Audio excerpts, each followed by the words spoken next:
Porque sai o sangue e água. Primeira parte. Comentário de Mari Persona. Por volta de 1770, havia um homem chamado Augustus Toplady, que morava na Inglaterra, e ele saiu no campo num dia mais ou menos como hoje, assim.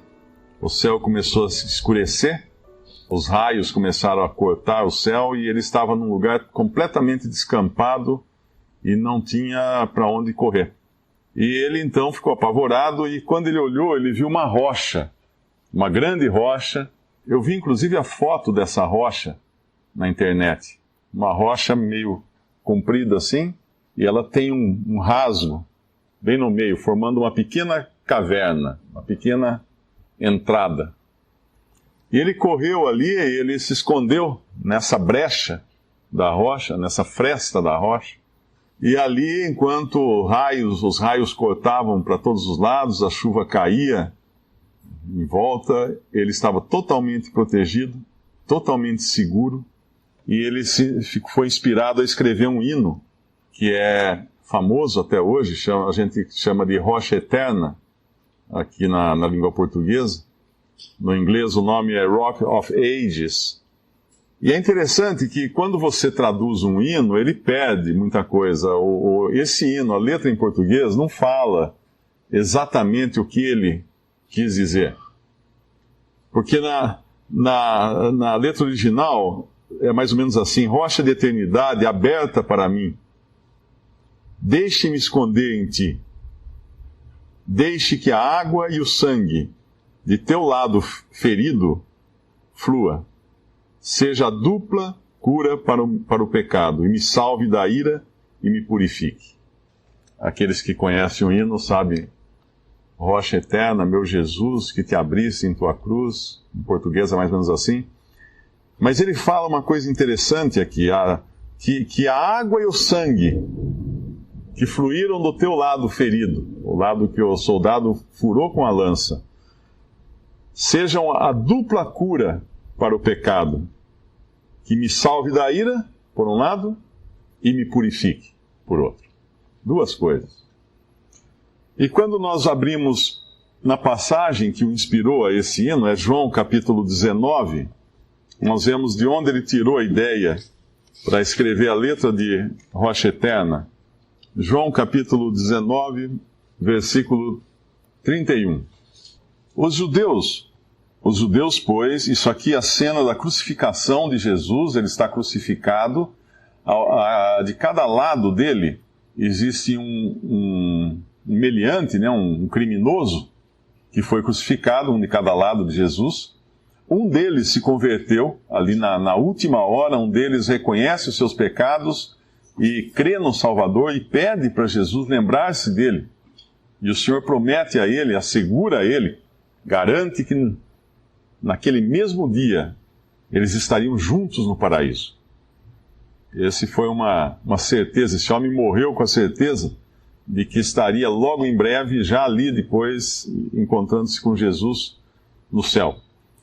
E aqui no versículo 31, os judeus, pois, para que no sábado não ficassem os corpos na cruz, visto como era a preparação, pois era grande o dia de sábado, rogaram a Pilatos que se lhes quebrassem as pernas e fossem tirados.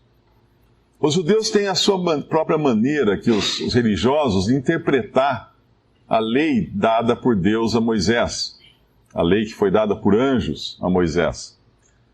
A lei dizia que alguém que morresse pendurado num madeiro devia ser sepultado no mesmo dia, independente de ser sábado, de ser sexta-feira, de ser segunda-feira, não importava o dia.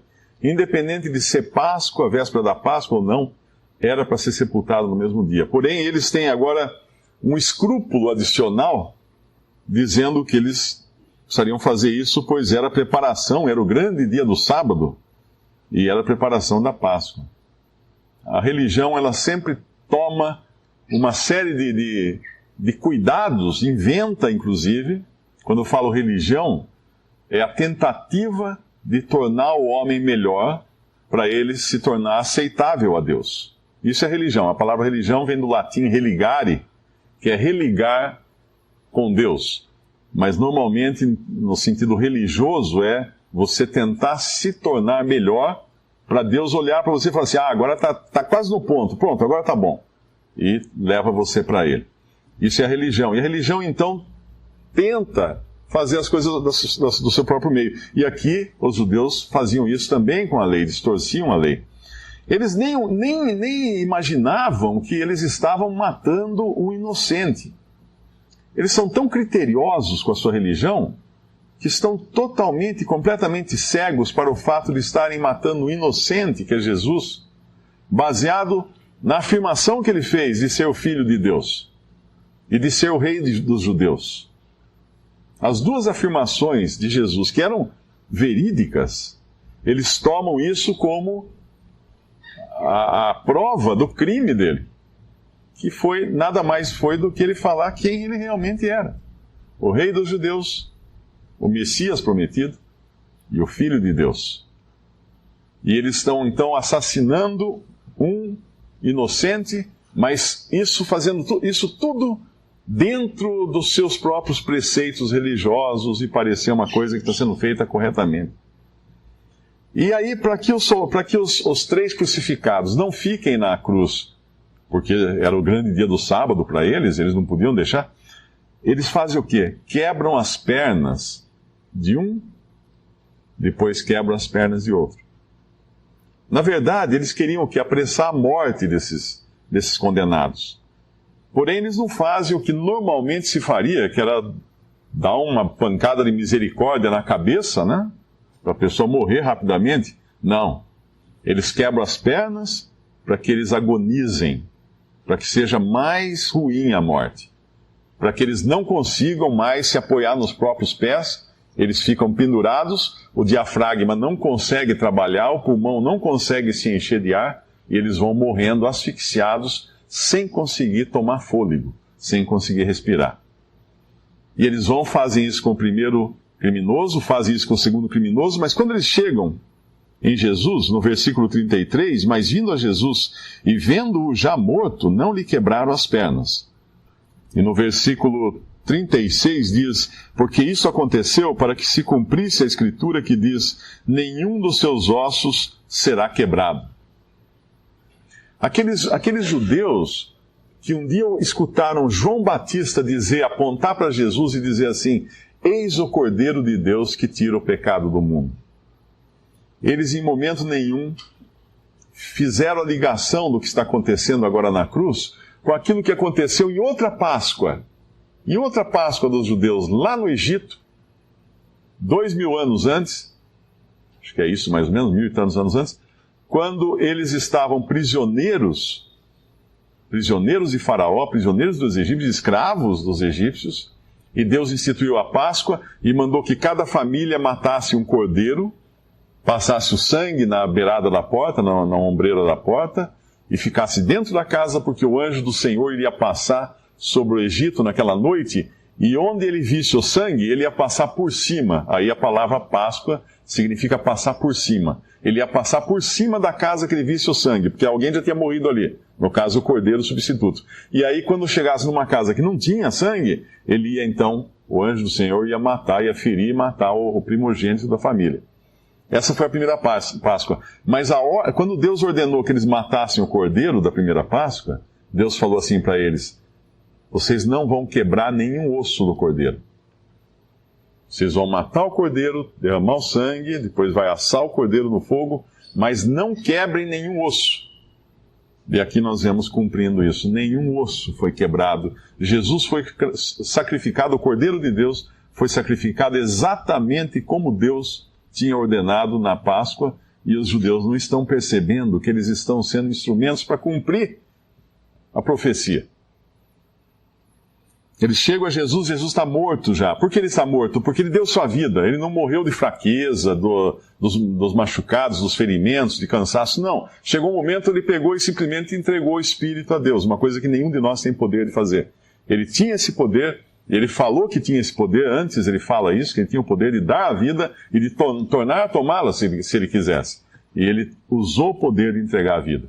E depois ele aguardou que o Pai o tirasse da sepultura e lhe desse a vida. Mas aqui, Quando acontece isso, eles não quebram as pernas, mas um dos soldados, talvez por querer ter certeza de que ele estivesse morto, ou simplesmente por desejo de profanar o corpo de Jesus, nós não sabemos, talvez mais para se certificar de que ele estivesse realmente morto.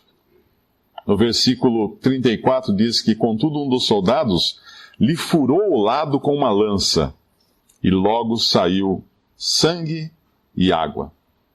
E aquele que o viu, isso o apóstolo João, que estava ali aos pés da cruz, testificou, e o seu testemunho é verdadeiro, e sabe que é verdade o que diz, para que também vós o creais. Sangue e água, saídos do lado ferido. Será que isso faz sentido agora com o hino, a letra do hino que esse Augustus Toplady escreveu? Do lado ferido, deixe que a água e o sangue, que de teu lado ferido fluíram, seja a dupla cura para o pecado, me salve da ira e me purifique. Essa água e esse sangue que saíram do lado de Jesus são a garantia da nossa salvação. São a maneira de Deus salvar o homem. Se a gente abrir no Salmo 51, nós vamos ver agora como Deus salva um pecador. Como Deus pega alguém que está nos seus pecados, afundado nas suas culpas, nas suas transgressões, e Deus então salva essa pessoa e transforma essa pessoa e a torna pronta, a transforma em alguém pronta para ir para o céu. Não por algum mérito dela, mas porque ele faz. O Salmo 51, o versículo 1 diz: tem misericórdia de mim, ó Deus, segundo a tua benignidade, apaga as minhas transgressões, segundo a multidão das tuas misericórdias. Esse salmo tem uma pequena explicação em cima dele, que é o salmo de Davi, para o cantor mor, quando o profeta Natã veio a ele, depois de ele ter estado com Batseba. Davi praticou um crime horrível. Davi adulterou, Davi deitou-se com uma mulher que não era sua esposa, era esposa de outro, era esposa de um dos seus soldados. Ele deitou-se com ela, obviamente ela não podia falar nada, porque o rei a convocou para dormir com ele, e ele deitou-se com essa mulher, e aí ele trouxe o marido dela da frente de batalha para ele ficar em casa, para ver se, porque ele soube daí que ela ficou grávida, ela engravidou de Davi, então para ele tirar a culpa dele, trouxe o marido da frente de batalha, para que ele pudesse deitar com a própria esposa, e o marido era tão fiel ao rei, que ele disse não. Ele não iria deitar, voltar, ficar na casa dele, ele ia dormir na porta do palácio, no chão, porque o povo estava em guerra, ele tinha que ser fiel à nação dele, de Israel. Esse homem era mais fiel até que Davi. E Davi não consegue fazer com que ele vá para casa, dormir com a sua esposa, para depois poder alegarem que era filho do próprio marido. E esse homem volta para a batalha, para o campo de batalha, e Davi chama um dos seus oficiais e fala: olha, coloca ele na frente, onde tiver a parte pior da batalha, e sai, e deixa ele sozinho lá. Obviamente para ser morto. Davi trama a morte desse homem. Ele comete o adultério, ele comete um assassinato. Manda o homem para ser morto. E depois ele esconde tudo isso, mas o profeta Natã acaba trazendo a ele uma palavra de Deus, e vem à tona o pecado de Davi. E aqui é Davi, o sentimento de Davi, quando cai a ficha, quando ele descobre o mal que ele praticou. Ele agora está pedindo misericórdia e perdão a Deus. Tem misericórdia de mim. Versículo 2: lava-me completamente da minha iniquidade e purifica-me do meu pecado, porque eu conheço as minhas transgressões e meu pecado está sempre diante de mim. Contra ti somente pequei, e fiz o que a teus olhos parece mal, para que sejas justificado quando falares e puro quando julgares. Eis que em iniquidade fui formado e em pecado me concebeu minha mãe. Eis que amas a verdade no íntimo e no oculto me fazes conhecer a sabedoria. Purifica-me com hisope e ficarei puro. Lava-me e ficarei mais alvo do que a neve. Faz-me ouvir júbilo e alegria para que goze os ossos que tu quebraste. Esconde a tua face dos meus pecados e apaga todas as minhas iniquidades. E cria em mim, ó Deus, um coração puro e renova em mim um espírito reto.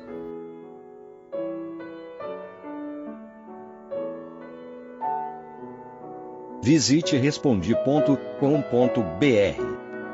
Visite também 3minutos.net.